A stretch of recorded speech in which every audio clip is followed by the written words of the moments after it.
And let's keep it going as we welcome to the stage Mel Dockery. Come on up. Keep it going, guys. Give it up for Mel.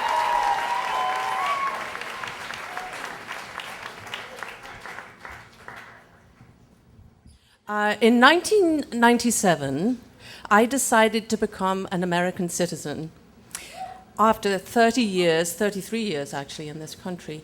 And the reason that I did it, I thought, was for a really basic and intrinsic American value: financial greed.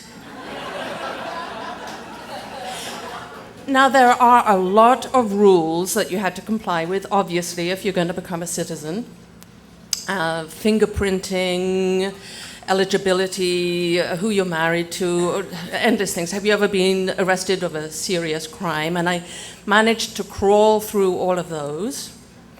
And the final two things that I had to pass were the civics test and the interview to see if I was an eligible huddled mass to come into America.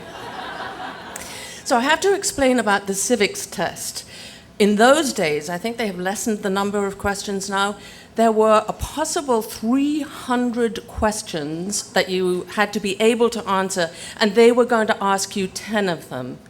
So I was a little disappointed at the interview when he said, "Who is the current American president?" Clinton. What color is the flag? Red, white, and blue. Name 2 states other than New York and New Jersey. I picked Oklahoma and Arkansas, trying to make it a little bit harder. And then he said, "Who discovered America?" Now, I know that another intrinsic value of America, because it was the founding father that said it, is "thou shalt not tell a lie." So here I was stuck. Who discovered America? I wanted to say, well, the first person that stood erect out of the primordial slime, I suppose, but I thought that wouldn't be a good way of phrasing it. So I said the first people who were here.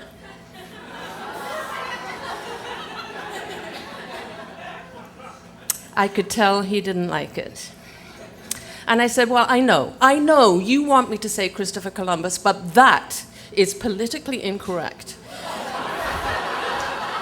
Somehow I managed to drag myself through the civics test, and we came to the interview, and it started off really well. You know, we had some pleasant conversation, and I thought, I think this guy likes me.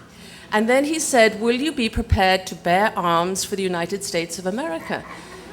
And I said, well, again, can't tell a lie, I couldn't kill anyone. And he said, "Why not?" I mean, to be an American citizen, I have to say I'm going to kill somebody? But anyway, I said, I don't know, I just couldn't. And he thought a bit, and I thought a bit, and he said, "Do you belong to a religious organization that forbids killing?" And I said, "No."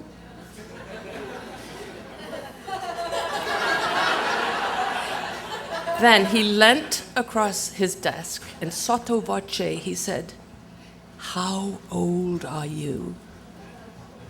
And even softer, I said, 55.